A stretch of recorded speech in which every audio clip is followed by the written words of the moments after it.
let's have a little chat about vegetarian and vegan diets, because lots of people, increasing numbers of people are following vegetarian or vegan diets, or even plant-based diets, which technically is neither. It's not suggesting you don't eat animal products, but you eat more plant, increasing the amount of plants that you're eating. So if you sort of fall into any of those categories, it's important for us to have a conversation primarily about protein, because as you'll have gathered from what we've talked about so far, protein can play a really important, valuable role in helping us protect our muscles, supporting the exercise that we're going to do as part of this program, and also with appetite control and hunger, making ourselves feel fuller for longer. And there's no question that vegetarian and vegan diets aren't great for us. They do really well in trials on improving against obesity, in lowering cholesterol, and because you're eating so many plants, and we've talked about the gut microbiome and all the different plant-based food options, then you're going to get lots of fibre, lots of vitamins, lots of minerals, lots of antioxidants, lots of micronutrients. So really great set of food. But vegan foods, as I say, the natural own protein, so I'm going to talk about that in a bit more detail in a sec. One of the things that vegans particularly can be deficient in is vitamin B12. Now, you can get tested for that at your doctors to check what your B12 levels are, so that might be something that's worth doing. But it's quite easy to buy B12 supplements from regular sort of health food shops and so on, sort of very widely available in either on their own or as part of a bigger formula. So there's ways to consider the fact that you're going to be down on that vitamin B12, which is important from an energy point of view. I'm always in favour of going to a doctor and getting a blood test and getting information and recommendations from your doctor, rather than just buying random vitamins that you may or may not need. But I'll let you make your own mind up about that. So another thing that we need to just sort of watch out for vegetarian and vegan food is all the stuff that you'll have in the supermarket, which will be vegan mince or fake chicken nuggets or bacon or sausages and things like that. And they are mostly would be classified as ultra processed foods.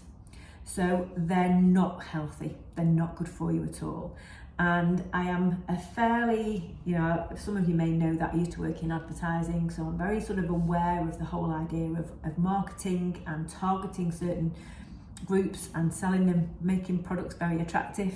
And certainly, food manufacturers have jumped on the bandwagon of the vegetarian and vegan trends and rushed in with a whole load of products designed to get you to part with your money that aren't necessarily good for your health.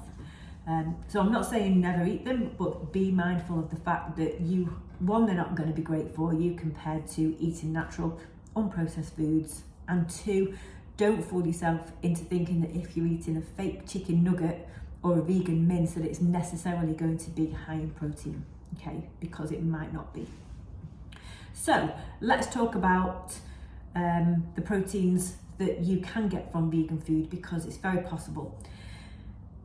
And firstly, before we do that, just a little bit to talk about the idea of proteins. There's 21 different types of proteins available, and I like to think of them as little Lego blocks, and they're basically the building blocks of your body, okay? So they are really important that we eat plenty of them. There are 9 essential proteins, which are so called because we can only get them from the food we eat. The rest our body can make from the other things it eats, okay? And this is where you might have heard of something being described as a complete protein versus not a complete protein. And what happens if you eat meat, or if you're vegetarian, eat fish and cheese, eggs and cheese, for example, animal proteins are a complete protein. So if you eat a piece of chicken, or if you eat an egg, or a piece of fish, or a piece of cheese, you are getting all of those 9 essential proteins that you need to eat, that you can't get from unless you eat them, okay? Whereas most vegetarian and vegan proteins are incomplete proteins. So you need to eat a wide variety to make sure that you are getting all of those essential proteins in your diet, okay? But there are some complete proteins, and that includes tofu, it includes buckwheat, it includes, oh gosh, shouldn't go out of my mind, but it includes chia seeds and spirulina, okay? And there's a couple of others, but I'm going to put links into the article so that you've got easy to access information, okay? But if we start to think about, you know, the wider variety of proteins that we can have in our diet, what are good sources from a plant-based perspective, okay? What you want to make sure that you're including in all the meals are plenty of beans, pulses, lentils, seeds, nuts, tofu is great. Use maybe buckwheat flour. Normal flour and pasta do have protein in them, but there are also a few products which are quite handy, which are things like chickpea pasta or pasta made out of peas or pea flour, and they are much higher in protein than your normal types of pastas. And they're Aldi sell them now at the moment, and they've got one ingredient. So if you are looking at processed food, you want to be looking at the ingredients and making sure you recognise what you're eating. And if you look in the pack of at the back of a packet of chickpea pasta, the ingredients are chickpeas, and that's all. So they're really good options.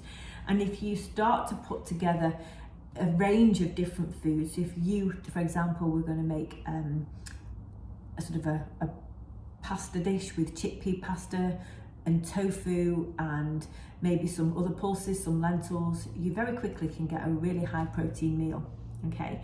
And I've got some examples on my recipe pages of vegan foods to help you make choices that are going to help you get towards those higher protein targets that we've talked about. One of the other things that I think is really worth considering are plant-based protein powders. This again, you have to be careful with because they can fall into a category of ultra-processed foods, and they can be filled full of artificial sweeteners and all sorts of rubbish and fillers. But there are some good reputable brands of vegan plant-based protein powders that really can help you get a really good hit of protein in a single meal if you're going to make a smoothie with them, for example. And I'm going to put a link in there. I'm not affiliated to any manufacturers, but I'm just only telling you the ones I've used, because I will be honest, they can be an acquired taste.